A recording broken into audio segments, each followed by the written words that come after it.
Halo para pecinta sepak bola yang gampang diadu domba. Gue yakin semua udah pada nonton ya podcastnya Deddy Corbuzier bareng Kim Jo Jin. Ya ada beberapa hal yang menarik buat gue.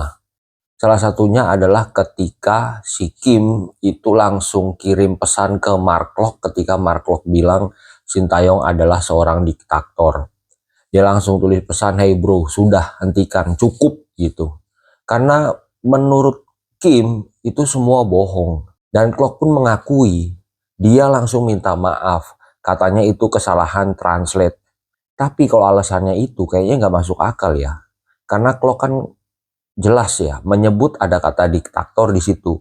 Diktator mau ditranslate jadi apa gitu. Yang nggak ngerti kenapa si Mark Klok kok tega ngomong begitu. Apakah ada yang bayar atau disuruh atau apalah, nggak ngerti ya. Yang berikutnya adalah, nah tuduhan yang selama ini katanya Sintayong punya komunikasi buruk. Ternyata ada yang lebih buruk, yaitu ada bagian orang yang sudah mengambil keputusan untuk memecat Sintayong kemudian berkuar-kuar di media sosial. Bahkan semua itu terkesan ingin membunuh karakter Sintayong gitu. Dan soal komunikasi ini menurut gue Sintayong jenius sih. Dia memilih untuk diam. Nah di saat dia diam itu, dia seolah ingin menyampaikan pesan gitu. Jadi di dalam diamnya itu berarti, nih loh, gue cinta sama Indonesia. Gue cinta sama timnas Indonesia. Gue cinta sama supporter Indonesia. Kenapa gue bilang begitu? Kenapa dia memilih diam? Karena kalau dia sampai ngomong, timnas kita ini sedang berada di kualifikasi round 3 Piala Dunia yang sebentar lagi itu ada kemungkinan punya kesempatan untuk lolos ke Piala Dunia. Sintayong nggak mau mengganggu fokusnya tim nasional. Bayangin kalau dia ngomong, kemudian terjadilah kericuhan, banyak salah paham antar pemain. Terus pemain timnas kita nggak fokus, akhirnya di pertandingan bisa berantakan, kita nggak lolos Piala Dunia. Itu kan sayang banget. Tapi Sintayong memilih diam, enggak membalas apapun yang dilontarkan ke Sintayong. Maupun itu tuduhan, bahkan ada yang fitnah.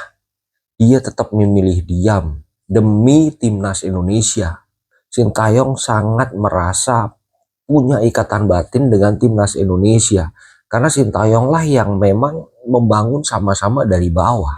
Yang gue heran tuh justru orang-orang yang kemakan omongan buzzer kemudian ikut membenci Sintayong. Lu membenci orang yang gak lu kenal. Lu membenci orang yang sudah berbuat maksimal untuk tim nasional Indonesia. Itu logikanya di mana? Ya sudah, kalau sudah dipecat ya sudah. Biarkan dia melanjutkan hidupnya. Karakternya nggak usah dibunuh, lu juga nggak usah benci, nggak apa-apa, biarin, sudah ganti. Toh yang tadinya mengagumi Sintayong juga menerima keputusan dari PSSI dan sepakat untuk mensupport pelatih yang baru karena semua demi tim nasional Indonesia. Yang benci masih aja dari Sintayong belum dipecat sampai Sintayong dipecat, masih aja tuh kalau komen ngatain Sintayong, mau ngapain? Masa lu nggak mikir sih ruginya? Mendingan lu support. Toh juga Sintayong nggak akan balik lagi. Tetap respect, menaruh hormat.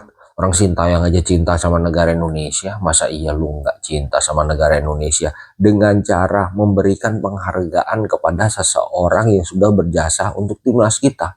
Pasti alasannya ada lagi tuh. Alah Sintayong kalau tanpa diaspora nggak bisa apa-apa.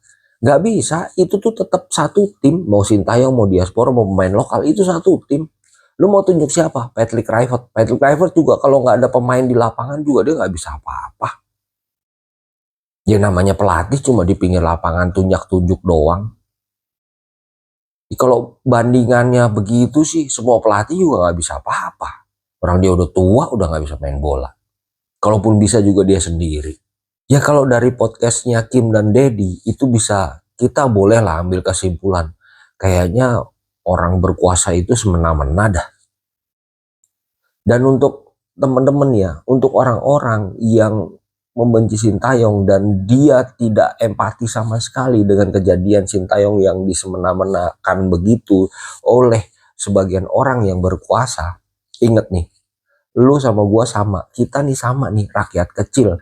hanya seorang atau beberapa orang atau semualah. Kita nih rakyat kecil yang memang mengagumi timnas kita. Kalau Sintayong yang punya nama besar aja bisa diperlakukan semena-mena, bagaimana nih kita rakyat kecil nih? Kalau lu mensyukuri Sintayong disemena-menakan begitu, jangan protes kalau satu saat ketika lu mengurus sesuatu ataupun dimanapun lu ketemu orang yang lebih berkuasa, lu diperlakukan semena-mena, lu jangan protes. Diperlakukan semena-mena itu nggak enak. Kalau kita bersuara untuk keadilan Sintayong, terus lu katain, halah ternak STY, lu gue sumpahin besok dimanapun lah dan kapanpun, lu akan diperlakukan semena-mena sama orang yang lebih kuat dari lu. Dan lu jangan protes. Dari hal sepele aja, misalnya lu bikin KTP, bikin SKCK, giliran di semena-mena kan gak enak. Ya tapi gue salut lah Sintayong, walaupun dia sudah diperlakukan begitu, dia tetap cinta dengan timnas kita. Dia tetap berharap untuk timnas Indonesia itu melaju ke Piala Dunia. Bahkan si Kim bilang, kalau gue di posisi Sintayong, mungkin gue udah gak mikirin orang lain. Gue akan mikirin diri gue sendiri. Gue akan pulang ke Korea. Tapi Sintayong berbeda. Dia masih berpikir soal timnas Indonesia dan supporter Indonesia. Ya salut sih Coach Shin. Ngeliat podcastnya banyak lah. Gue yakin banyak yang sepakat. Kita sedih gitu. Kok bisa sih dia mengalahkan egonya untuk diam, walaupun karakternya berusaha dibunuh dari luar lewat media. Semua semata-mata untuk kepentingan tim nasional, supaya para pemain bisa fokus menghadapi kualifikasi round 3 Piala Dunia dan bisa lanjut ke babak berikutnya atau bahkan lolos otomatis ke Piala Dunia. Lu bayangin tuh. Ya kita doakan aja lah nanti tanggal berapa tadi, 26 Coach Shin mau pulang ke Korea, ya semoga lancar semua sampai Korea selamat. Di sana menjalani kehidupan yang baru, dan untuk timnas kita dengan gerbong yang baru juga kita doakan sukses juga dengan pelatih yang baru. Semoga bisa membawa timnas kita untuk lolos ke Piala Dunia, dan ya itulah kebahagiaan kita sebagai pecinta sepak bola dan supporter sepak bola Indonesia, melihat timnas Indonesia lolos ke Piala Dunia. Oke, segitu dulu. Jangan lupa subscribe.